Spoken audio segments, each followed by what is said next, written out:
আজকে জানবো বৈতরণী নদী সম্পর্কে। বৈতরণী নদী কোথায় অবস্থিত? এই নদীটি দেখতে কেমন? কাদেরকে এই নদী পার করতে হতে কষ্ট করতে হয় এবং কাদের এই নদী পার হতে কোনো রকম কষ্ট হয় না, সেই সম্পর্কে বিস্তারিত আলোচনা করব আজকের এই ভিডিওটিতে। হিন্দু ধর্মে 18টি পুরাণের মধ্যে অন্যতম হল গরুড় পুরাণ।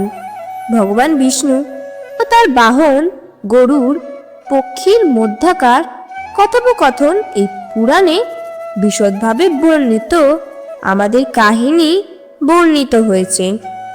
এই পুরাণে বলা হয়েছে মৃত্যুই হলো আসল জীবনের চরমতম সত্য। মৃত্যুর পর আত্মা কিভাবে দেহ ত্যাগ করে তাও বলা হয়েছে এখানে। কর্মবাদ, পুনর্জন্মবাদের, স্বর্গ ও নরকের ধারণা, পিতৃতর্পণাদি ও মোক্ষ ইত্যাদি সম্পর্কে এখানে আলোচনা করা হয়েছে। মৃত্যুর পর মৃত ব্যক্তির বাড়িতে গরুড় পুরাণ পাঠ করা হয়। মনে করা হয় গরুড় পুরাণে পাঠ শুনলে মৃত আত্মা শান্তি লাভ করে এবং তার মুক্তির পথ প্রশস্ত হয়। গরুড় পুরাণে যমলোক এবং তার যাত্রাপথ সম্পর্কেও বিস্তারিত বর্ণনা করা হয়েছে। গরুড় পুরাণ অনুসারে মৃত্যুর পরই আত্মাকে যমদূতেরা যমলোকে নিয়ে গিয়ে তার পাপ পুণ্যের হিসাব করে, কিন্তু তখনও আত্মা তার পরিবারের মায়া থেকে সম্পূর্ণ মুক্ত হতে পারে না বলে 24 ঘন্টার পর তাকে আবার সেখানে ফিরিয়ে আনা হয়।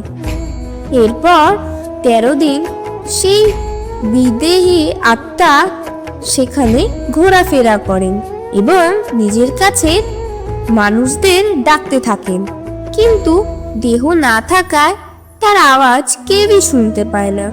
অন্যদিকে পুরাণে শরীর ধারণ করতে চাইলে যমদূতেরা তাকে বাধা দেয়। এরপর সেই আত্মার ইহজগতের টান ক্রমশ দুর্বল হতে থাকে। তখন তিনি পায়ে হেঁটে যমলোকের উদ্দেশ্যে রওনা হন। যমলোকে পৌঁছাতে সময় লাগে 1 বছর। আর পিণ্ডদানের সময় যে খাদ্য তাকে উৎসর্গ করা হয়, এই খাদ্যই তাকে যমলোকে পৌঁছানোর শক্তি প্রদান করে। কিন্তু যার পিণ্ড দান হয় না তাকে যমদূতেরা টেনে হিজড়ে যমলোকে নিয়ে যায়, যার জন্য তার প্রচন্ড কষ্ট হয়। এই যমলোকে যাওয়ার পথে পড়ে বৈতরণী নদী। আজ আমরা এই বৈতরণী নদীর কথা জানব। গরুড় পুরাণে বলা হয়েছে যে যমলোকের পথে বেতরণা ও পুষ্পদক নদী পড়ে। এই দুটির মধ্যে বৈতরণী নদীকে সবচেয়ে ভয়ঙ্কর বলে মনে করা হয়। এই নদী দুষ্ট ও পাপী মানুষের জন্য খুবই বিপজ্জনক। একটি অতিক্রম করা মৃত্যুর যন্ত্রণার চেয়ে বহুগুণ বেশি বেদনাদায়ক। কিন্তু এই বৈতরণী নদী সবার জন্য অতটা বেদনাদায়ক নয়।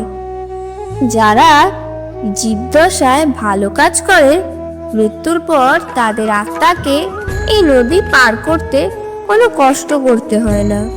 তাহলে আসুন জেনে নেওয়া যাক মৃত্যুর পর আত্মা যখন যমলোকে যায় তখন তার মাঝে থাকা বৈতরণীকে কিভাবে অতিক্রম করতে হয় এবং এটিকে দেখতে কেমন। গরুড় পুরাণ অনুসারে বৈতরণী নদী 100 কাহিনী যোজন পর্যন্ত বিস্তৃত। যমলোকের পথে বৈতরণী নদী অবস্থিত। যমপুরীতে পৌঁছাতে এই নদী পার হতে হয়। এই নদী খুবই বিপজ্জনক। চরম অন্ধকার থাকে এখানে। নদীতে জলের পরিবর্তে আছে আগুন।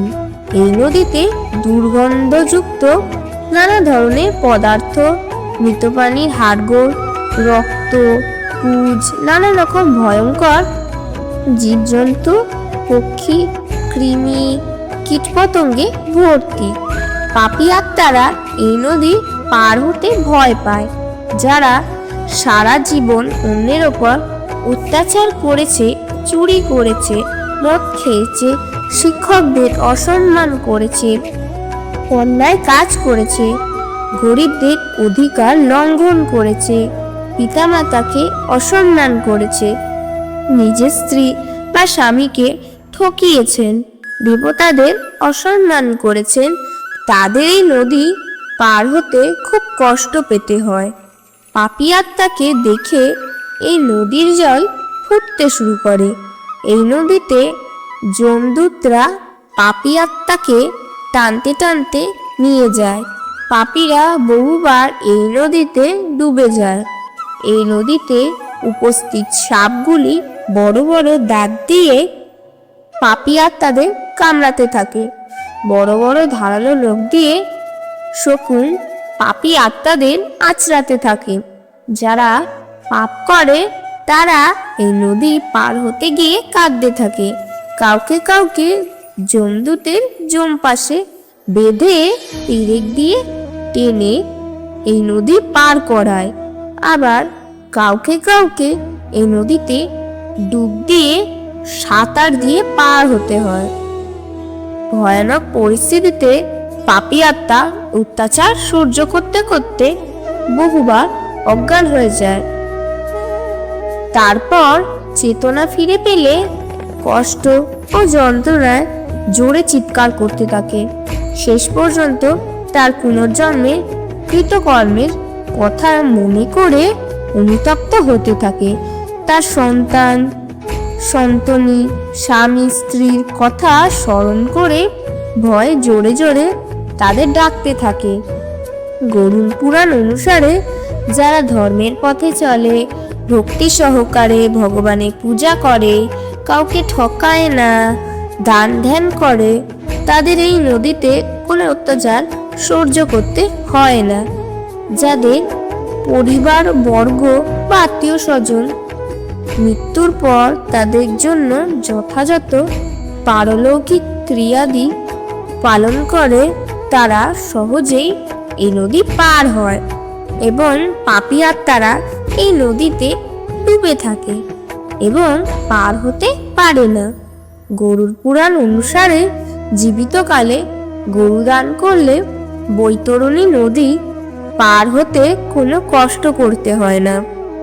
যে জীবনে একবারও গরু দান করেছে তাদের গোমাতা বৈতরণী নদী পার হতে সাহায্য করে।